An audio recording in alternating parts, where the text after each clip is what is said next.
She erased me while I was standing right there. 10 feet away in my parents' living room, my sister looked her boyfriend in the eye and said I was just a family friend. Not her sister, not even someone important, just someone who helps out. Then he turned to me, smiled, and introduced himself like we'd never shared a last name. And I shook his hand. Because what do you do when your entire existence gets rewritten in real time? The worst part? That wasn't the moment I lost my family. It was the moment I realized I already had. At Christmas dinner, he reached out his hand like we were strangers, and I took it. I was still holding the appetizer tray, little pastry shells, perfectly arranged like everything in our house always had to be. That's the detail that stayed with me. Not the betrayal, not even the lie, just the tray. Because it made the whole thing feel normal, casual. Like this wasn't my life collapsing in slow motion, it was just another polite introduction. I stood there, smiling at someone wearing my sister's face, slowly understanding what had just happened. She didn't forget me. She erased me, right there in front of our parents' Christmas tree. And somehow, I still didn't know why. Before I go any further, if that moment hit you even a little, pause for a second. Tell me where you're watching from. I read every comment. There's something grounding about knowing you're not the only one who's ever felt invisible in a room where you should have mattered. Now, here's where it gets worse. The ivory cardstock felt heavier than it should have. The kind of invitation that costs more to mail than most people spend on lunch. I found it in the trash behind my mother's house, tucked under damp coffee grounds, half crushed inside a yogurt container. I wasn't digging for secrets. The recycling bin was overflowing and I was trying to help before heading home. That was always my first mistake. Trying to help. It was an invitation to the Hendersons' 40th anniversary party. They'd been our neighbors for over a decade. I mowed their lawn every summer in high school. I went to their daughter's graduation. I knew exactly how they took their coffee. These weren't strangers. They were part of my life.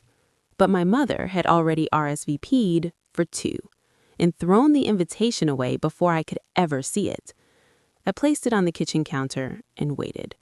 Not for an explanation, for the truth. And when she walked in and saw it, she didn't look guilty. She looked prepared. She didn't apologize, didn't even hesitate. She glanced at the invitation on the counter, then back at me, calm, composed, like this was already decided in a room I was never invited into. "The party's this Saturday," she said simply. "We already have plans." We. Not you, not me, we. I waited because I knew there was more. There's always more. Then she said it. "Bianca's going instead." Just like that. Clean, final. I frowned, not even arguing yet, just trying to understand how I had been removed from something so small, so ordinary. "I wasn't asking to take her spot," I said carefully. "I just want to know why I wasn't even considered." That's when the truth slipped out. Not accidentally, deliberately. "Bianca needs to network," my mother said. "The Henderson's son works in venture capital. This could be important for her." Important. That word landed heavier than anything else because I suddenly understood what I was being compared to and where I ranked. I wasn't even in the equation. My presence, my ordinary presence, was a liability. Bianca had already warned her, told her I might jeopardize the connection, and my mother agreed. Just like that, she chose Bianca's social climbing over me, over her own daughter. I stood there, staring at her, waiting for something, anything, to soften it. An apology? A flicker of guilt? But there was nothing, just quiet certainty. And that's when something inside me finally shifted. Because this wasn't new, it just wasn't hidden anymore. I'm 32 years old, a high school history teacher, and for 5 years, I had been quietly holding this family together. I paid for the roof repair after the storm, covered Bianca's car insurance when she forgot to renew it, picked up bills that were never mine to carry. I was their safety net, their backup plan, their silence ATM. Reliable, invisible, and apparently embarrassing the moment something better came along. I didn't raise my voice, didn't argue, didn't beg for a seat at a table I had helped build. I just picked up my keys and walked out. Because for the first time, I saw it clearly. While I had been busy building their foundation, they had been busy building my ceiling, low enough that I would never stand up straight inside this family. Bianca's condo in Woodside smelled like expensive candles and something else, something artificial, polished, like every corner was staged for a life that didn't quite exist. I showed up on a Thursday afternoon with a vintage silk scarf wrapped in tissue paper, a peace offering, or at least that's what I let her believe. Bianca stood in front of her hallway mirror, adjusting her hair, her posture, her smile. Everything about her was practiced, controlled, perfect. I lingered behind her, pretending to struggle with my phone, then her TV. "I wanted to show you something," I lightly said. "A tribute video for your wedding rehearsal." That got her attention. Of course it did. Bianca loved anything that made her the center of a room. She turned, smiling that signature marketing firm smile, the kind that started at her lips but never quite reached her eyes, and picked up her iPad. "Let me help," she said, already typing in her passcode. She didn't hesitate, didn't question me. Why would she? To Bianca, I was predictable, the boring older sister, the one who followed rules, the one who never pushed back. Her phone rang. The florist. She stepped out onto the terrace, sliding the glass doors shut behind her. And the second it clicked, I moved. 60 seconds. That's all I had. I swiped down, activated the screen record shortcut I'd quietly added to her control panel the week before, and opened the folder labeled Work. What I expected to find was wedding budgets, vendor lists, seating charts. What I found, instead, made my stomach drop.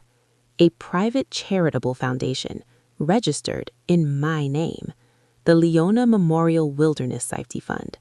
My hands started shaking. I scrolled.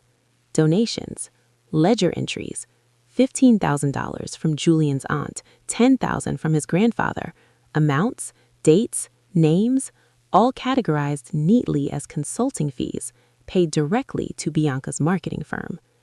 I couldn't breathe.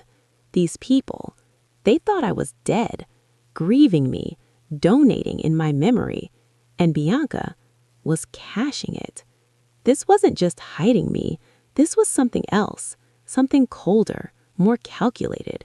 She hadn't erased me. She had converted me into income. I stopped the recording just as the terrace door slid open. Bianca walked back in, annoyed, complaining about the price of peonies, completely unaware that I now had everything. Every receipt, every transaction, timestamped, saved, and already backed up to my cloud. I didn't stay for tea. I didn't say goodbye.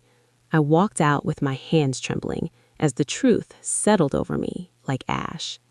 For 3 years, my sister hadn't just been pretending I didn't exist.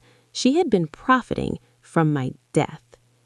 I didn't go home, didn't confront her, didn't even call anyone. Instead, I booked a flight. Auckland. 18 hours in recycled cabin air trapped between strangers and silence just to remind myself I was still here, still breathing, still real. Because when someone erases you long enough, you start to question your own existence.